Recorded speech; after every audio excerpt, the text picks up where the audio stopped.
Sim, sim, o som tá bom? Posso começar?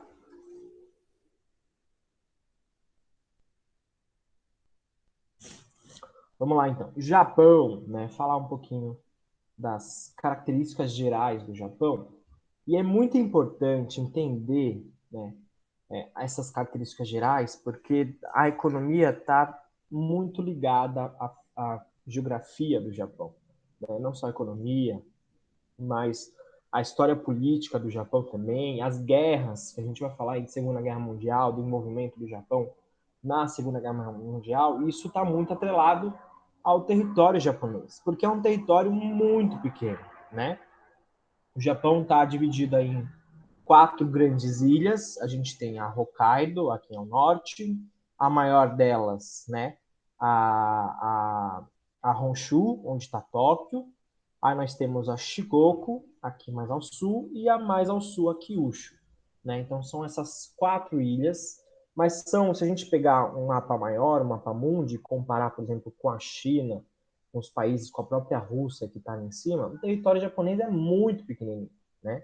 Isso vai ser, isso vai transmitir, né? Vai passar para a gente o porquê do Japão, por exemplo, ter saído, né? Das ilhas e tentado conquistar novas terras, principalmente por busca de matérias-primas, busca de fontes de energia. O território japonês, por ser pequenininho, ele não tem tanta matéria-prima assim, não tem tantas fontes de energia. Também não é um relevo com reservas minerais, né? Então, o Japão ele teve que, em vários momentos, buscar em outras regiões, em outros territórios, é, essas fontes de energia, esses minerais. Deixa eu arrumar aqui, que tá bem na frente do texto. Cadê? Aí, melhorou. Então tá aí, né? É um território fragmentado, é um território pequenininho, e isso vai influenciar no que a gente vai ver agora sobre o Japão. A população japonesa é uma das, não é tão grande, 127,6 milhões de pessoas, mas, de novo, por ter um território pequeno, a densidade demográfica, né, é muito grande. Densidade demográfica, a gente pega o total da população, divide pelo território. Tóquio, por exemplo, é a cidade com uma maior densidade demográfica do mundo, né? Tóquio tem uma densidade demográfica acima de 20 pessoas por quilômetro quadrado. É muita coisa, né? Vários jornais, quando fala de Japão, mostra Tóquio, mostra aquele cruzamento famoso de várias pessoas se cruzando, tá vermelho, tá verde o sinal, e aí pessoas trocam de faixa, trocam de rua, né? Isso demonstra a densidade demográfica que existe no Japão, que é muito grande, tá? Além de ter um relevo montanhoso, então o território é pequeno, tem muita gente, não tem reservas minerais e tem um relevo montanhoso, né? Ou seja, grande parte do território, principalmente aqui ao norte, é montanha e as pessoas não moram nas montanhas, então elas acabam se estabelecendo nas regiões costeiras. Tóquio mesmo é uma cidade litorânea, né? As grandes cidades japonesas são cidades litorâneas, porque o resto do território é muito montanhoso, é uma altitude muito elevada, tá? E teve também quando a gente fala de geologia, de formação geológica, é uma formação geológica recente, no Cenozoico, que é o último período aí que a gente tem geológico da Terra, até porque o Japão está no meio de 4 placas tectônicas, né? Então, a atividade sísmica, a atividade das placas tectônicas faz com que o relevo seja formado constantemente. Então, o relevo japonês, o relevo aqui no Pacífico, de modo geral, é um relevo muito recente devido à grande atividade tectônica, né? A gente tem a placa da Filipinas, a placa do Pacífico, a placa asiática, a placa norte-americana, todos se confluindo aqui, bem sobre ou embaixo, né, do território japonês. E isso vai tornar o Japão também muito suscetível a terremotos. Vira e mexe, a gente tem terremotos no Japão e tsunamis, né? Porque quando os terremotos acontecem em alto mar, a gente vai ter a formação de ondas de 3, 4, 5, às vezes até maiores. Né? Então, o Japão também tem essa vulnerabilidade com abalos sísmicos e tsunamis, tá bom? E aí, um grande problema também, não está aqui no slide, mas o aquecimento global, né? Como as maiores cidades se concentram na região litorânea, com o derretimento da calota polar, as regiões litorâneas tendem a submergir, né? O nível do mar está aumentando e essas regiões, essas cidades litorâneas, se nada for feito, né, daqui para frente, elas vão submergir, elas vão perder espaço para aquele terreno devido ao aumento do nível do mar. O Brasil também, as maiores cidades brasileiras estão no litoral, né? Então isso também vai influenciar nas grandes cidades aqui do Brasil, da América Latina, da América do Norte, da Europa, da Ásia, né? A questão do aquecimento global aí, embora o derretimento das geleiras ocorra no norte e no sul, nos dois polos, ele acaba influenciando no território do mundo inteiro, né? Em vários países do mundo todo, tá bom? Sobre clima do Japão. Eu sempre falo de características físicas e geográficas porque eu acho importante ter esse contexto para a gente falar de geografia humana, para a gente falar de economia, de política, de agricultura, de indústria, né? Aqui no Japão, de novo, território pequeno, montanhoso, sem recursos minerais. É importante saber disso. Em relação ao clima, a gente tem basicamente o clima temperado, né? Que esse clima sobre o trópico, o Japão está um pouquinho acima do trópico de Câncer, né? Então, mas ele tem um clima mais temperado. A gente chama de temperado frio, mais ao norte, né? Com um pouquinho mais de friozinho. Forte influência da Rússia também, né? Da península aqui da Sibéria, ao norte. No meião do Japão, a gente tem um temperado oceânico, né? Com mais forte influência das massas de ar. E ao sul a gente tem um clima subtropical, né? A diferença aí do clima subtropical para o temperado, às vezes é a localização, né? Aqui no Brasil a gente chama de subtropical, no sul do Brasil, né? Mas na Argentina, já que está do lado, no Uruguai, já é um clima temperado. Mas normalmente eles se confundem, né? Eles têm quase as mesmas características. Às vezes só muda o nome devido à região onde você está, tá bom? Então, clima subtropical e temperado tem as mesmas características. Aqui no sul do Japão, a gente ainda tem aquele processo de monções que eu falei na aula passada, na Índia, né, no Sudeste Asiático. No verão, os ventos úmidos sopram para o continente, e isso ocasiona grandes cheias aqui no sul do Japão e no Sudeste Asiático. No inverno, ao contrário, a umidade sopra do continente para o oceano, deixando o continente seco, onde a gente vai ter aí grandes secas no interior do país. Tá bom? Então, no geral, é isso. Lembrando que o território é pequenininho e isso vai ter várias influências sobre as atividades econômicas, principalmente no Japão. Posso passar?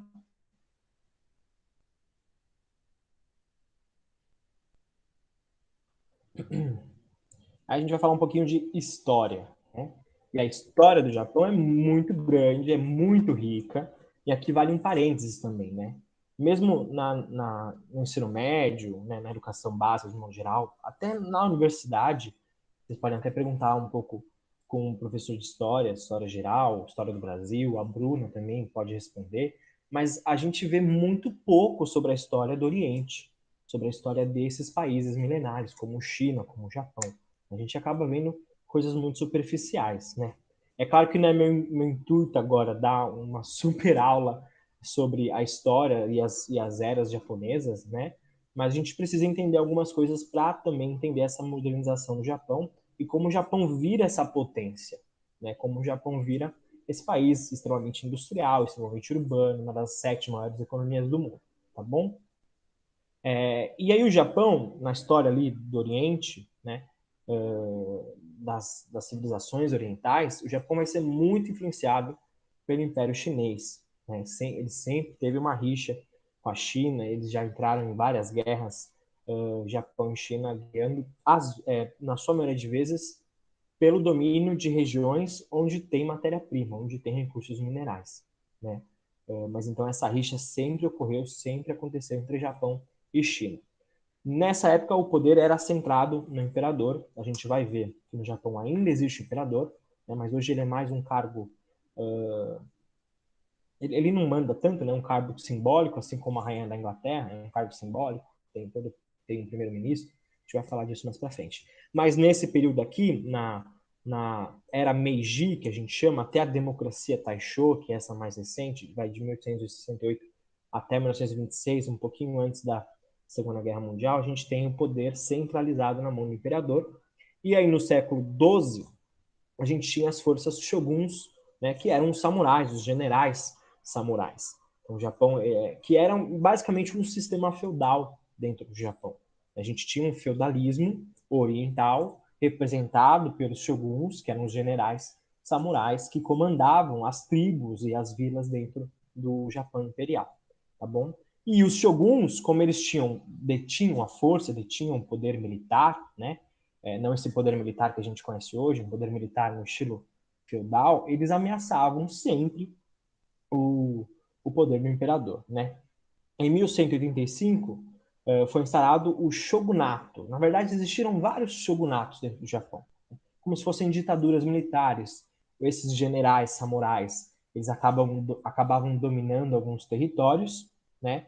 Sempre ameaçando o imperador e criando assim vilas, né, inteiras comandadas por esses shoguns, né? Os shoguns que eram esses generais samurais, tá bom? Durou mais de 700 anos esse período do shogunato, né? Inclusive filmes americanos adoram mostrar esse período de shogunato no Japão, né? Filmes americanos, filmes japoneses mais clássicos também, mas aí eu já tô ficando velho para vocês quando falo de filme japonês clássico.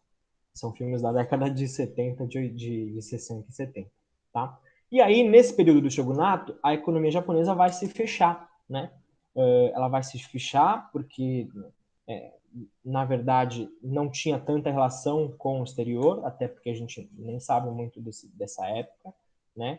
O Japão era um país extremamente fechado, nas suas tradições, na sua economia, então não tinha muita relação com a Europa, por exemplo, né?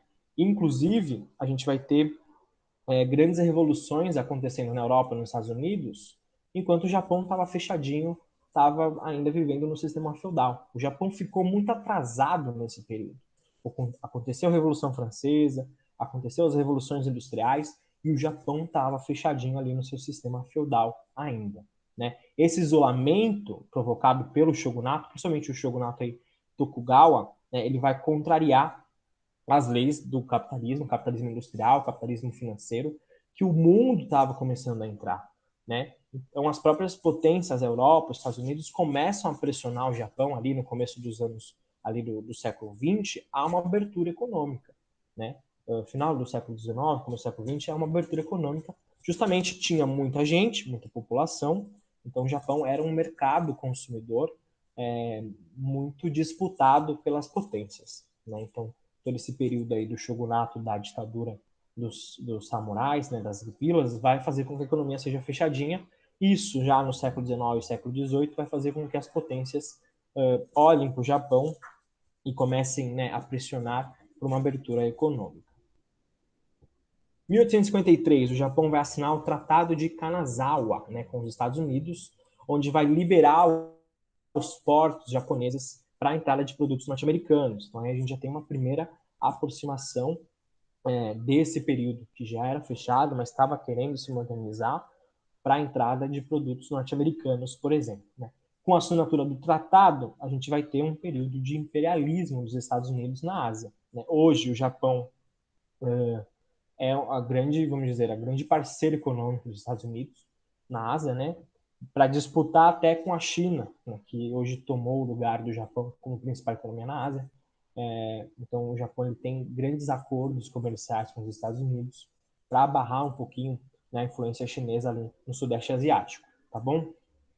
E aí, com essa abertura econômica, muitos dos shogunatos, na lado dos samurais, eles vão ficar descontentes, né? Até porque o imperador começa a cobrar grandes impostos, né? Além do desejo de reestruturação do poder do imperador, nas mãos do imperador, né? Então a gente vai ter aí uma divisão da sociedade japonesa.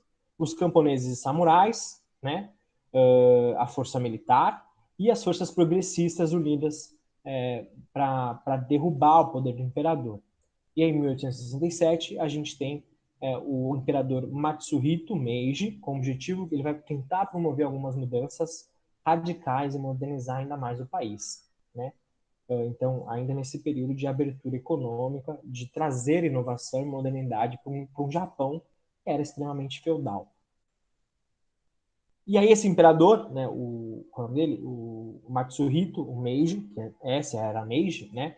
Ele vai modernizar vários setores, né? As indústrias vão entrar no Japão, a própria política vai se modernizar, ele vai investir em educação, ele vai investir em saneamento, ele vai realmente trazer uma dinâmica maior para as cidades japonesas. O Japão começa a ter, então, essa modernização, abandonar o sistema feudal e começar a entrar numa modernidade, né? O Japão vai viver nesse período da era Meiji a efervescência intelectual, né?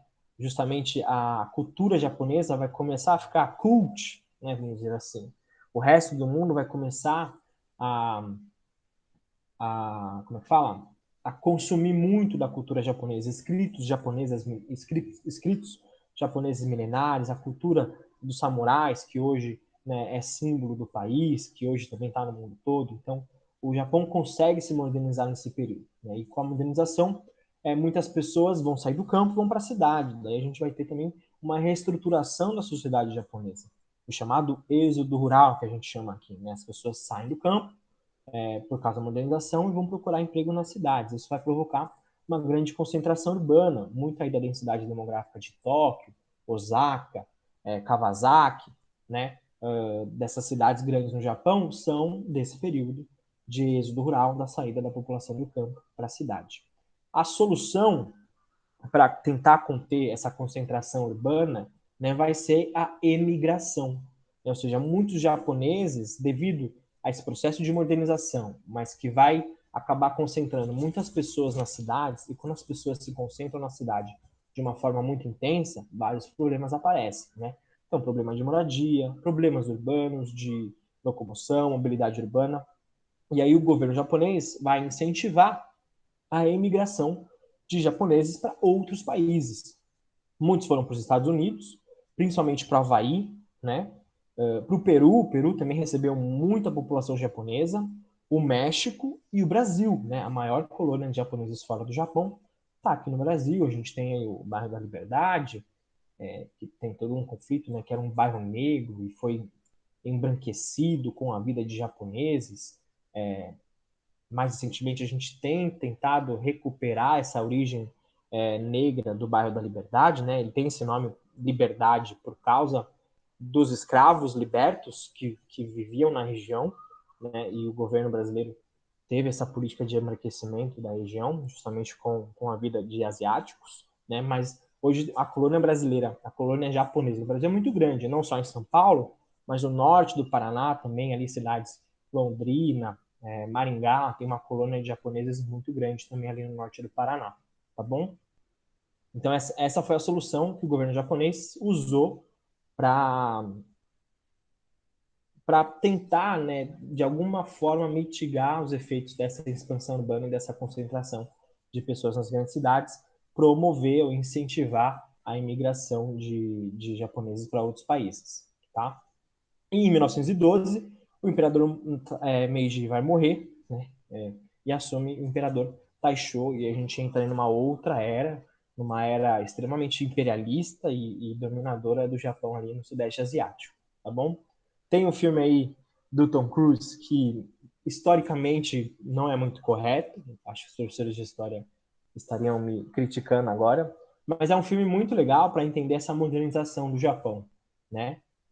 O Tom Cruise ele faz um soldado americano que vai para o Japão justamente nesse período de abertura para tentar ajudar os Estados Unidos, né, fecha acordo com o imperador japonês para modernizar, só que ele acaba sendo capturado por forças shoguns, por samurais, ele vira preso, né, e ele acaba lutando depois contra as forças norte-americanas e do imperador do lado dos samurais. É um filme bem bonito, bem legal mesmo.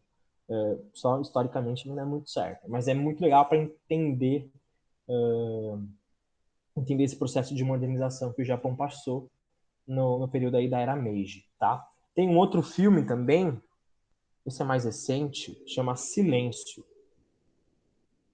É do... Qual é o nome daquele diretor? Esse é mais novo. Quem fez o filme, o Andrew Garfield fez o filme, que foi o Homem-Aranha. E o cara que fez o Star Wars, o novo vilão de Star Wars, esqueci o nome dele, também fez o filme. Eles são padres portugueses que vão para o Japão, e no Japão era proibido você professar outra religião que não não é budismo, é shintoísmo, né, no Japão. E aí eles acabam presos também pelas forças imperiais, e aí a gente vê também todo esse processo de modernização do Japão. Esse filme, embora um filme mais lento, eu achei um filme bem sonolento, mas é um filme também que mostra essa modernização aí nessa época da era Meiji, tá bom?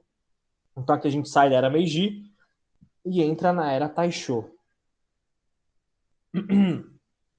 E aí, durante o governo do imperador Taisho, o Japão vai monopolizar a economia asiática. O Japão vai virar uma grande potência, principalmente no setor naval. O Japão tinha os melhores navios ali na Segunda Guerra Mundial. Era uma grande potência marítima realmente. E ele vai usar isso justamente para conquistar outros territórios em busca de matérias-primas, em busca de recursos minerais. Né?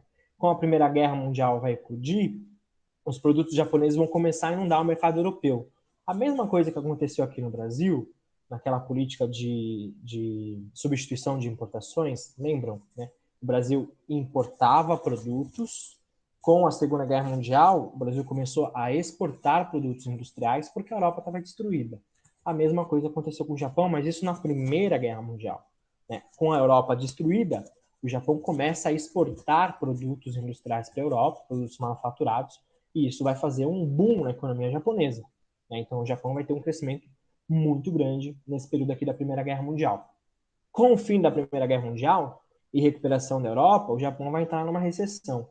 Vai deixar de exportar os produtos, o mercado consumidor interno não vai conseguir abranger todo o consumo e toda a produção, e aí a gente vai entrar numa recessão japonesa muito grande, altas taxas de desemprego, e inclusive com descontentamento da população.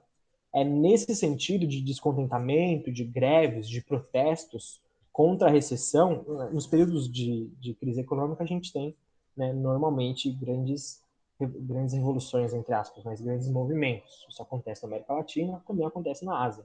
Tá? Então, nesse período aí de recessão econômica, a gente vai ter o surgimento de ideias nacionalistas, né? Em um Japão que já é modernizado agora, mas ideias democráticas vão começar a surgir também. O próprio imperador vai começar a ser questionado novamente.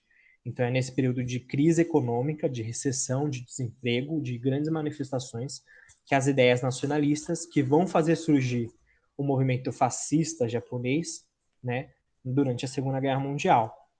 Lembrando que o Japão vai se alinhar ao eixo, né? Ou seja, a Alemanha nazista, o Japão fascista e a Itália fascista. Esses países são aliados na Segunda Guerra Mundial.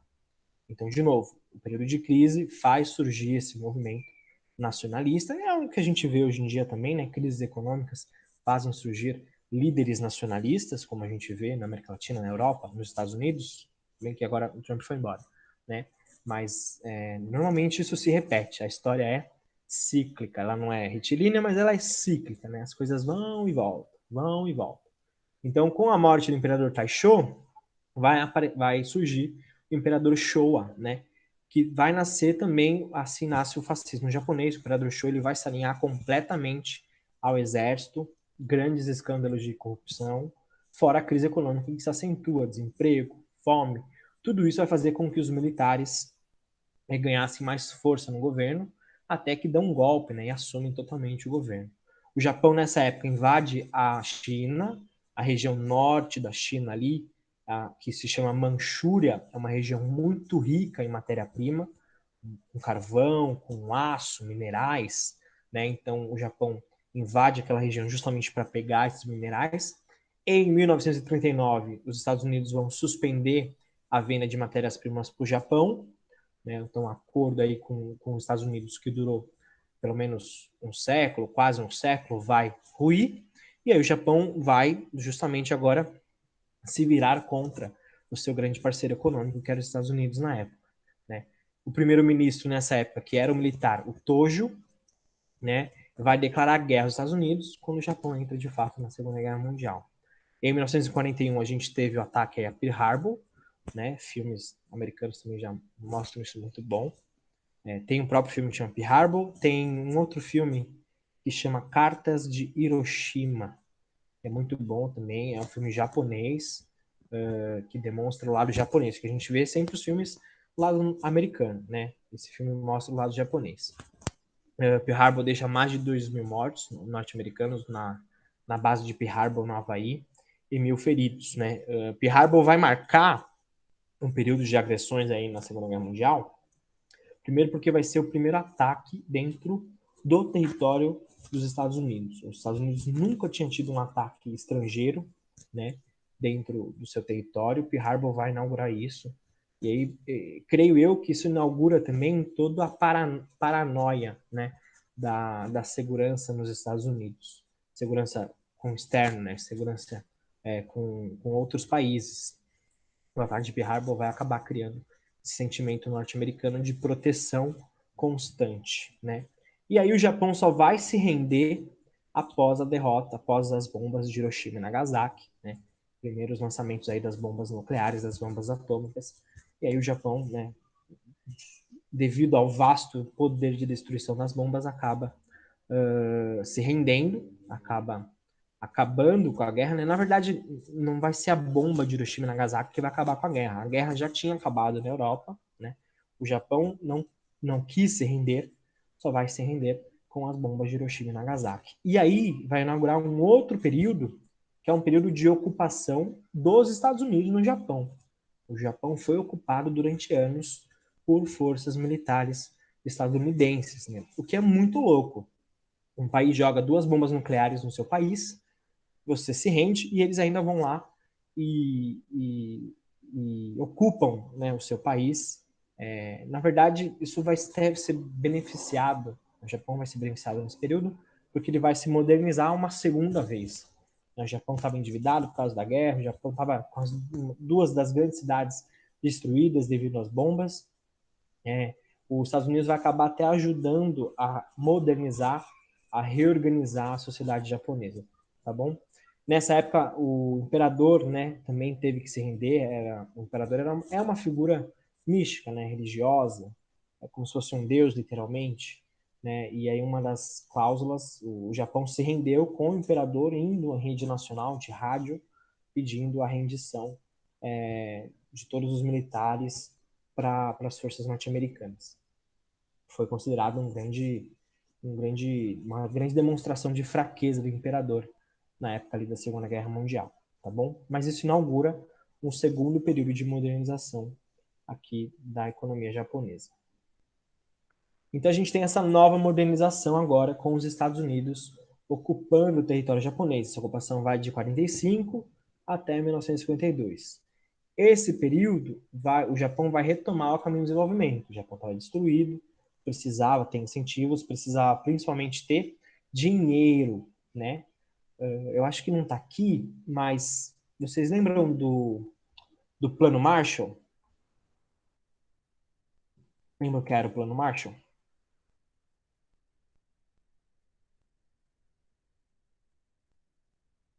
Plano Marshall, mais ou menos. O Plano Marshall foi uma ajuda financeira dos Estados Unidos para a Europa após a Segunda Guerra Mundial, né? Os Estados Unidos ajudou financeiramente os países europeus a se reerguerem após a Segunda Guerra Mundial. No Japão também vai ter um plano, ele chama Plano Colombo. Plano Colombo, justamente de ajuda norte-americana para o Japão após a Segunda Guerra Mundial, né? De novo, mesma coisa. Os Estados Unidos vai fazer um checão e dar para o Japão para ele se reorganizar e se reconstruir, né? Só que aí os Estados Unidos, ele, né, ele fez algumas imposições para o Japão. Primeiro, fim da monarquia. Não quero mais esse papo de imperador, né? A adoção de um regime parlamentarista, que é o regime que, que, que, que vinga até hoje. O Japão é uma monarquia parlamentarista, né? A adoção da democracia, com eleições gerais, criação de partidos políticos, porque não existia partido político, né? Era só o partido militar. Renúncia ao militarismo, o Japão ficou anos sem organização de exército, né? Inclusive, se eu não me engano, muito recentemente, deixa eu ver, exército japonês. Se não me engano, foi ano passado ou ano retrasado que o Japão se reorganizou o exército. 2015, depois de 70 anos, o exército japonês poderá participar de ações fora do país, né? Então, uma das imposições aí dos Estados Unidos com o Japão era de não ter ações militares do Japão, e só em 2015 que isso caiu por terra, só em 2015 que o Japão começou a se remodernizar, o seu exército começou a se reorganizar, tá bom? Uma outra coisa que aconteceu no Japão por imposição dos Estados Unidos foi a reforma agrária. Eu sempre falo isso, né? Os Estados Unidos, o país mais capitalista de todos, fez reforma agrária lá na Guerra Civil, fez reforma agrária no Japão como imposição, e hoje a gente fala da reforma agrária como se fosse uma proposta, né, socialista, né? E não, a reforma agrária é importante justamente para a gente ter uma sociedade menos desigual, né, com mais oportunidades para todo mundo. Não é uma proposta socialista, é uma proposta democrática, vamos dizer assim, uma proposta de governos preocupados com o bem-estar da população, tá bom? E outra coisa que vai acontecer, uma posição nos Estados Unidos, é a dissolução das zaibatsus. O que eram as zaibatsus? Eram os grandes conglomerados japoneses de origem familiar. Lembra que a gente falou lá na Coreia do Sul, que se criou, qual que era o nome? Botsus, acho que era isso, né? As empresas familiares sul-coreanas que criaram as grandes indústrias sul-coreanas, né?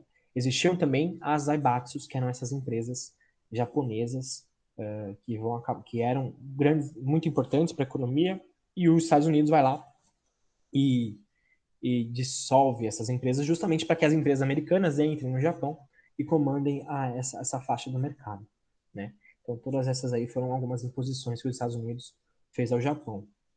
Algumas décadas foram necessárias para reinstalar o Japão, né, nos países desenvolvidos. Mas o Japão consegue. Hoje o Japão tem uma das maiores economias do mundo, não é mesmo?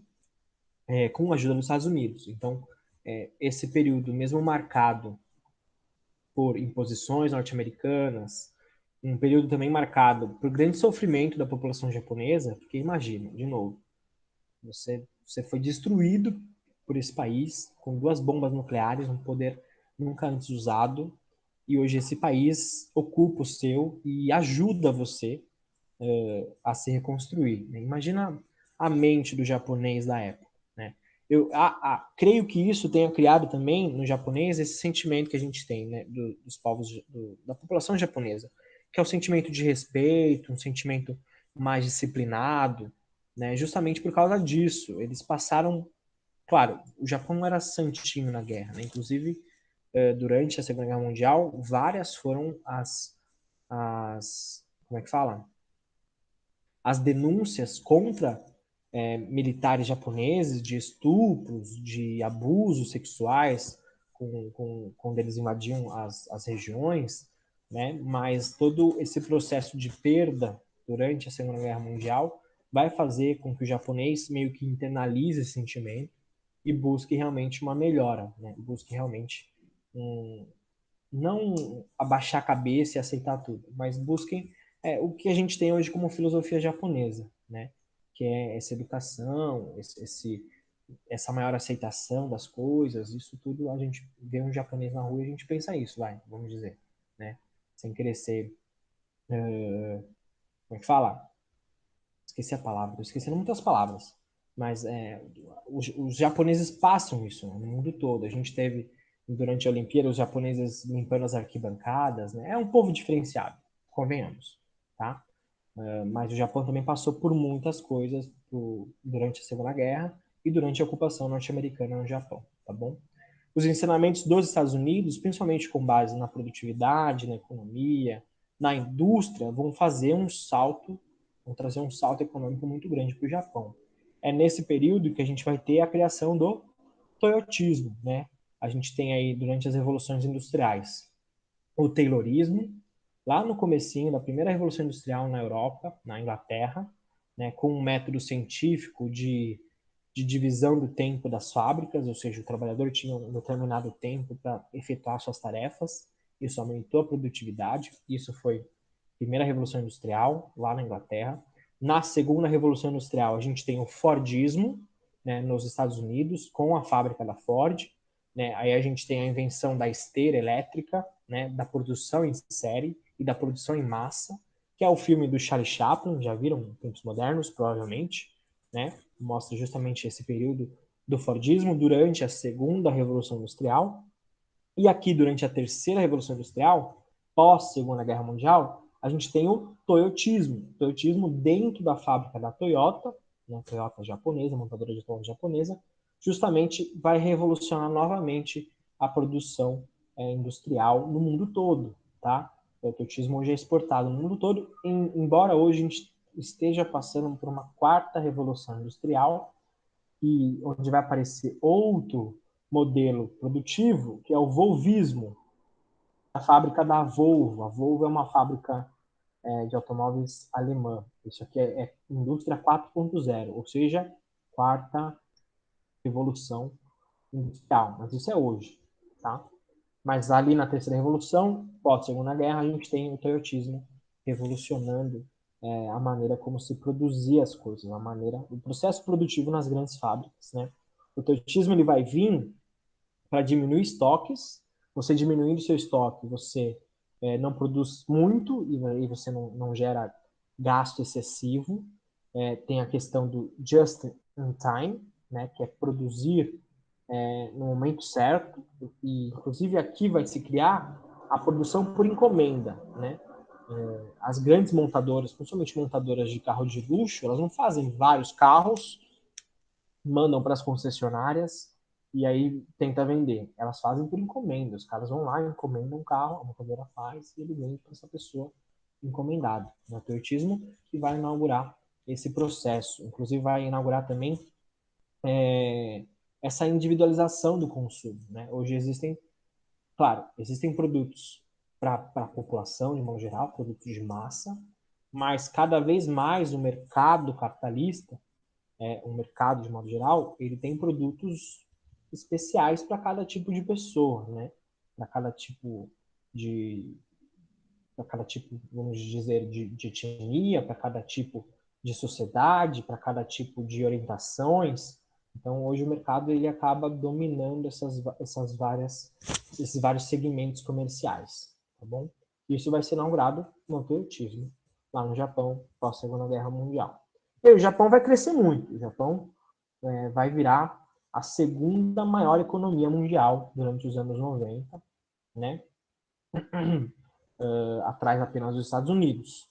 Hoje, se eu não me engano, é a terceira, Brasil, ó, terceiro no Brasil, tadinho de mim.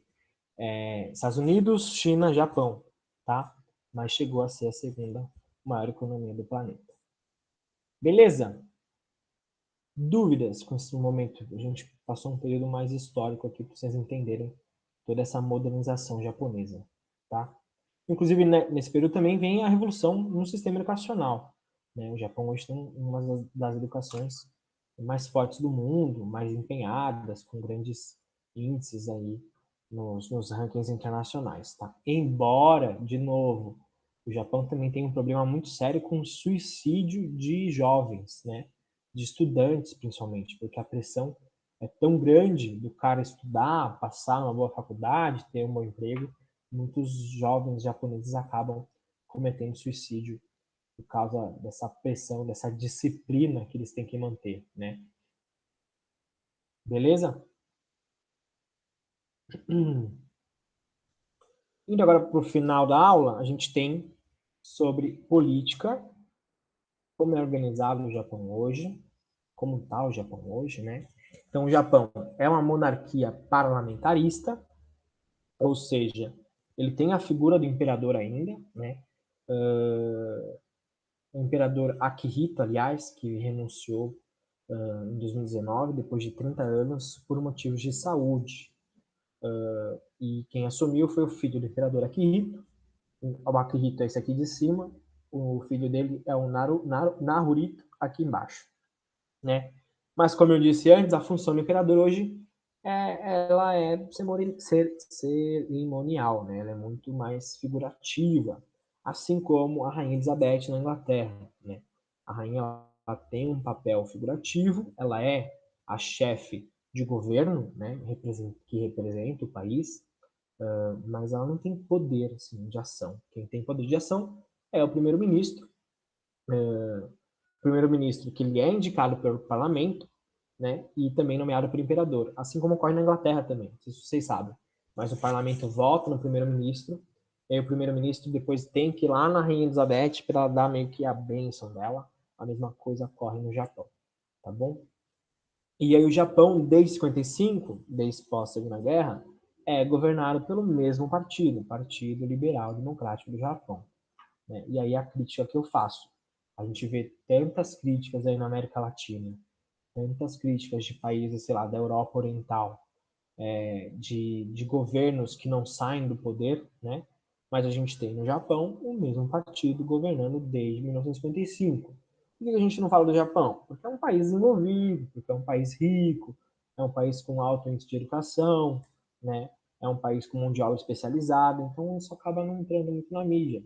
Mas isso demonstra como a sociedade japonesa é extremamente tradicional, né? Tradicional e conservadora de modo geral também, tá? Isso demonstra como que existem visões diferentes das democracias consolidadas na Europa, na Ásia, das democracias na América Latina, por exemplo, que não são consolidadas. A América Latina sempre vive um caldeirão, né, de revoluções, inclusive o presidente do Peru, que é descendente de japoneses, ó que louco, o presidente do Peru, foi deposto essa semana, né? Ele sofreu um processo de impeachment, o Peru está em vários protestos, porque ele vem chamando a população para a rua para se manifestar contra o novo governo. Isso é América Latina, tá bom? Beleza? E aí a gente tem os primeiros ministros, né? Eu mandei para vocês no meio do ano, quando o primeiro-ministro Shinzo Abe renunciou ao posto por motivos de saúde também. Né? O Shinzo Abe, esse aqui de cima, ele em agosto ele vai renunciar ao posto de primeiro-ministro. Ele ficou 7 anos no governo. Ele já tinha sido primeiro-ministro antes, né? Ele também tinha se afastado por motivos de saúde. Aí ele foi reeleito, ficou 7 anos e agora se afastou de novo por motivos de saúde, né? O Abe, o Shinzo Abe, ele foi responsável por essa retomada econômica japonesa, principalmente nesse período em que a China começava a comandar as relações econômicas na Ásia, né? Então, mesmo com a entrada da China e justamente a tomada da China de segunda maior economia do mundo, né, no Japão, o Shinzo Abe ele consegue manter o Japão ali no nível competitivo internacional. Então ele gozava de um prestígio internacional muito grande. Ele era um político muito bem visto no exterior, na Europa, nos Estados Unidos, tá? Então, quando eu mandei para vocês, eu estava com essa preocupação, justamente, putz, e agora? O que vai acontecer com o Japão? Porque era uma figura importante política que se afastou novamente do poder, né? Mas ele também, nesse finalzinho de governo, teve algumas coisas que não conseguiu cumprir, né? A própria... existem muitos japoneses prisioneiros de guerra na Coreia do Norte, era uma promessa de campanha dele, ele não conseguiu trazer de volta. Questões territoriais com a China e com a Rússia, ali no Mar do Norte da China, no Mar do Sul do Japão, que é uma região onde tem muitos conflitos, não militares, mas conflitos diplomáticos, né? A China vem dominando várias pequenas ilhas ali na região, o Japão tem toda essa questão aí da rixa histórica com a China, tem a questão da Coreia também, Coreia do Norte ameaçando jogar mísseis no Japão, né? É uma questão mais complicada. E mais recentemente, a questão das ações para conter a Covid, embora o Japão tenha conseguido conter de modo geral, a população criticou muitas das tomadas de decisão do Shinzo Abe, né? E a não realização da Olimpíada, a Olimpíada que ocorreu esse ano, né? A, a Olimpíada não ocorrendo esse ano trouxe muito déficit econômico para o governo. O governo investiu milhões de dólares tentando grandes programas de infraestrutura, de investimentos, justamente tentando atrair também muitos turistas, o que não ocorreu. Não se sabe ainda se vai ocorrer a Olimpíada ano que vem, a gente não sabe como vai estar a nossa situação, né, na pandemia. Então, essas críticas, mais agora no finalzinho do governo dele, também, isso internamente no Japão, né, fizeram fizeram essas tomadas ficarem mais na mídia e a população japonesa um pouco descontente com o governo do Shinzo Abe, tá? E aí, no seu lugar, assumiu o Yoshihide Suga, que era um assessor do Abe. Ele é um cara burocrata, né? Ele tem boa articulação dentro do partido, dentro do governo, mas ele não tem esse prestígio que o Abe tinha, que o Shinzo Abe tinha no resto do mundo. Então, vamos ver como vai ser as próximas tomadas de decisão aí do Japão, como o Suga vai conseguir se sair nesse período. Beleza? Tudo bem, gente? Terminando. Vou falar de economia agora, mais precisamente. Cadê? Sobre economia. Então, o Japão é uma das maiores economias do mundo, é membro do G7, G7 que é o grupo das 7 maiores economias do mundo. O PIB do Japão está em torno ali dos 4,7 trilhões de dólares, né? É um PIB bem alto, ainda distante do da China e distante dos Estados Unidos. O da China está em torno de 14 trilhões, o dos Estados Unidos em torno de 29 trilhões, né? Então, quase aí o dobro do dobro, né? Para baixo, no caso. Tudo bem? Tem a terceira maior indústria de automóveis do mundo, grandes montadoras japonesas, Toyota, Suzuki, Kawasaki, que mais? Mitsubishi, também grandes empresas de tecnologia são japonesas, tem as maiores indústrias de bens eletrônicos do mundo, né? É um líder mundial de registro de patentes, né? A maior parte das patentes aí registradas no mundo todo são japonesas, e patente, a gente está falando de tecnologia. Quando fala de tecnologia, está falando de muita grana, né? Então o Japão ele tem justamente essa política econômica de investimento em tecnologia, indústria de instrumentos ópticos, de veículos híbridos, de robótica. A gente vira e mexe e vê nos jornais aí robôs, né, japoneses sendo apresentados. Tóquio é uma cidade muito tecnológica, né, robôs atendentes, é muito louco mesmo. Se vocês puderem assistir algum vídeo sobre Tóquio, sobre o Japão, sobre essa modernidade, é bem legal, tá bom? E também tem uma indústria petroquímica, biotecnológica, aeroespacial e farmacêutica de ponta. Mas das maiores indústrias nesses setores também estão no Japão. Aqui tem uma coisa que eu queria falar do Japão. O Japão ele desvaloriza muito a moeda dele, né, que é o iene. O iene japonês ele é muito desvalorizado em relação ao dólar, por exemplo. Né? Um dólar custa, sei lá quantos ienes, 500 ienes, 1000 ienes. Né? Mas isso ajuda na exportação. Como o Japão exporta muitos produtos, ele exporta em dólar. Né? Então, exportando em dólar, ele ganha mais iene, ganhando mais iene, a economia cresce. É uma política econômica de desvalorização da moeda japonesa para ganhar com as exportações, tá bom?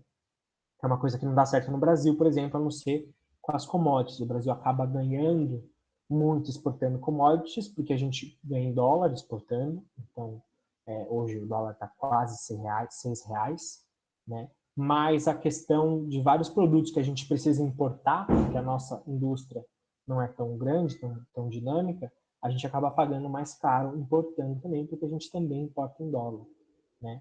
O Japão, nesse caso, não tem tanto problema com relação a isso. Exporta tecnologia, que é muito cara, exportando em dólar, ganha mais iene, isso faz a economia crescer. A China também tem uma política econômica parecida, a gente vai falar de China na próxima aula, tá? E para fechar, sobre agricultura, lembram que eu falei que o território é muito montanhoso, é um relevo muito alto, então a gente não tem muitas áreas no Japão próprias para agricultura. Apenas 12% do território é próprio para agricultura. Mesmo assim, o Japão é o maior produtor de arroz do mundo, arroz criado aqui nessas áreas alagadiças, em curvas de níveis, né? Num processo de jardinagem, que a gente chama de agricultura de jardinagem, que são nesses terraços, né? Muito comum na Ásia e no Japão. Então, é uma agricultura altamente tecnológica, com forte incentivo do Estado, né? O Estado subsidia boa parte, o governo subsidia boa parte dos investimentos da agricultura, e o Japão também é autossuficiente em trigo. O trigo hoje está em vários alimentos, né? O Brasil, por exemplo, tem que importar trigo da Argentina. E aí, imagina, todo brasileiro come um pãozinho de manhã. Quando a gente importa trigo, a gente está pagando muito caro nessa importação, né? O Japão não. O Japão é autossuficiente em trigo, maior produtor de arroz do mundo, e também exporta muitas frutas para a Europa. Maçãs, peras, laranja. É um grande mercado exportador de frutas para a Europa, tá? Em relação à pesca, né? O famoso sushi, sashimi, nagoro, shimeji, japonês e frutos do mar, né? De modo geral, polvo, lula, eles adoram isso. O Japão é o segundo maior mercado de peixes do mundo, né? Em toneladas, só perde para a China, porque a China tem 1,4 bilhão de pessoas, né? Tem muito mais peixe para alimentar chinês do que para alimentar japonês. Mas assim, os mercados japoneses também de peixe são famosos no mundo todo. Também tem vários vídeos na internet das pessoas visitando os mercados de peixe japoneses, porque às vezes tem peixes muito localizados, né, que só existem na região. Então muita gente acaba indo para o Japão, cozinheiros ou curiosos também, para ir nesses mercados de pescado. Tá bom? Então é isso, agricultura, embora um território não propício, ainda tem certa agricultura tecnológica subsidiada pelo governo, e o mercado de pescado muito grande, só lembrar aí do sushi, da comida típica japonesa, que a gente gosta muito aqui também, não sei vocês, eu gosto bastante, minha namorada também gosta muito, e no mercado é bem famoso esses mercados aí de pescado. Beleza, gente? Dúvidas?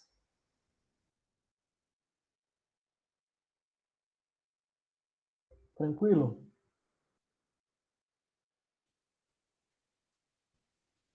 Eu vou postar lá no Classroom, tá? A aula, o PDF, eu vou mandar os exercícios e quando tiver no YouTube também eu mando a aula no grupo do WhatsApp para vocês, tá bom? Qualquer dúvida me chame no WhatsApp, estou disponível para responder as dúvidas de vocês. Semana que vem a gente fala sobre China, na outra semana Oceania e aí basicamente acabou. A gente vai começar as revisões, tá bom? Obrigadão, gente. Boa sexta, se cuidem. Bom final de semana. Voltem consciente domingo e tamo aí. Qualquer coisa me chama. Tchau pra vocês. Tchau, tchau, Dandara.